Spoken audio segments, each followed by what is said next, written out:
pour ta prospérité, fidèle à ton destin, nous serons tous unis, un peuple, un but, une foi, pour une Afrique unie. Bonjour à tous, à tous les invités de la presse, à tous les membres du pôle de renaissance communiste de France, qui est co-organisateur de cette conférence de presse, à tous les membres du comité de défense des acquis démocratiques, à tous les défenseurs des droits humains, à tous les progressistes. Merci pour cette solidarité. Qui ne connaît pas le docteur Oumar Mariko sur la scène politique malienne, africaine et internationale? Médecin de formation, Oumar Mariko est né le 4 février 1959 à Djalan, dans le cercle de Bafoulabé, dans la région des Cailles. Très tôt, à l'école primaire, il devient pionnier à l'âge de 10 ans. Il devait mettre le foulard autour du cou du président Modibo Keïta en visite dans sa contrée. Oumar Mariko devint triste et même très en colère lorsqu'il apprend l'arrestation du président Modibo Keïta le 19 novembre 1968. Par la bande du lieutenant Moussa Traoré au service de l'impérialisme français. Lorsqu'Oumar Mariko écouta le discours du lieutenant putschiste, il dira que Moussa Traoré ne pourra pas être son président. À côté de son père Karamoko Mariko, vétérinaire de son État, et originaire de Niagourazanan, dans le cercle de Kolondjeba, Oumar Mariko va s'intéresser à la politique. Pour ne rien arranger à la haine du jeune Oumar Mariko contre les militaires putschistes du Comité militaire de libération nationale CMLN, le président Modibo Keïta, après 10 ans de détention, fut empoisonné dans des circonstances jusqu'à présent jamais totalement élucidées par le peuple malien. De retour dans son terroir après la mutation de son père, le jeune collégien Oumar Mariko s'engage dans le syndicat estudiantin, à savoir l'Union nationale des élèves et étudiants du Mali, l'UNEM.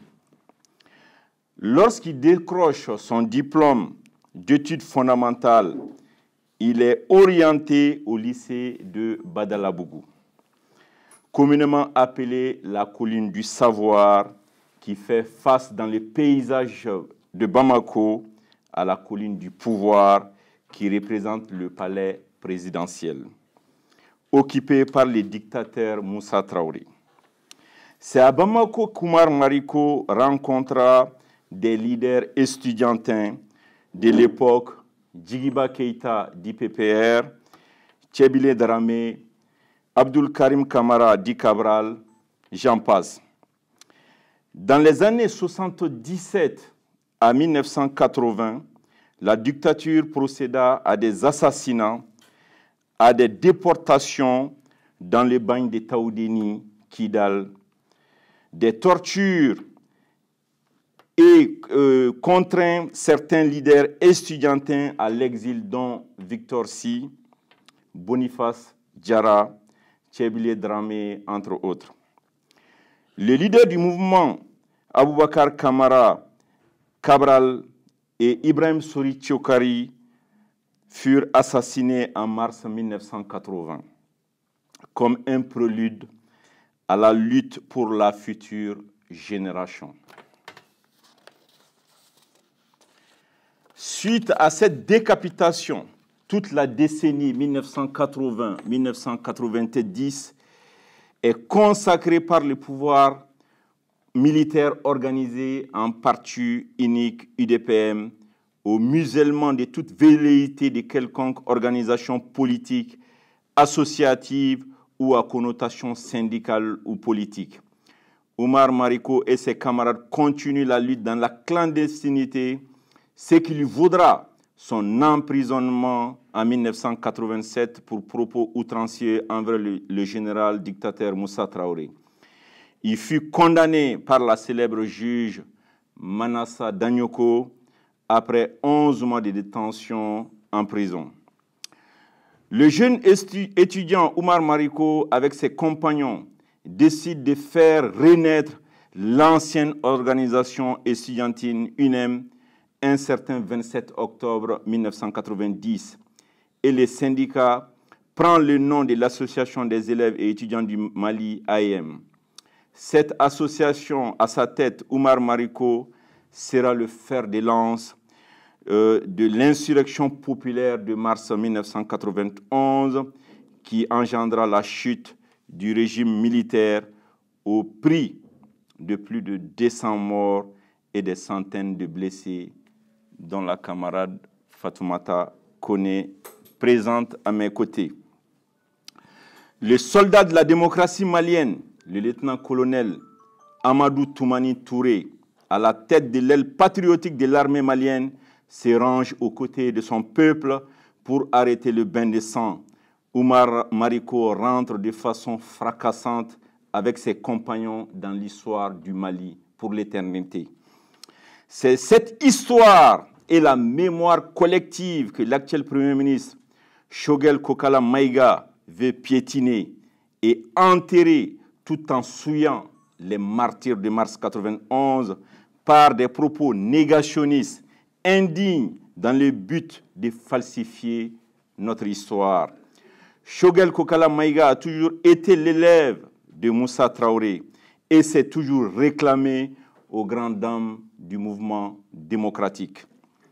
Et pourtant, la constitution actuelle du Mali du 25 février 1992, votée par référendum, dispose en ces termes: le peuple souverain du Mali, fort de ses traditions de lutte héroïque, engagé à rester fidèle aux idéaux des victimes de la répression et des martyrs, tombés sur le champ de l'honneur pour l'avènement d'un état de droit et de démocratie pluraliste, affirme sa volonté de préserver et de renforcer les acquis démocratiques de la révolution du 26 mars 1991, proclame sa détermination à défendre les droits de la femme et de l'enfant, ainsi que la diversité culturelle et linguistique de la communauté nationale, réaffirme sa détermination à maintenir et à consolider l'unité nationale, s'engage à assurer l'amélioration de la qualité de vie, la protection de l'environnement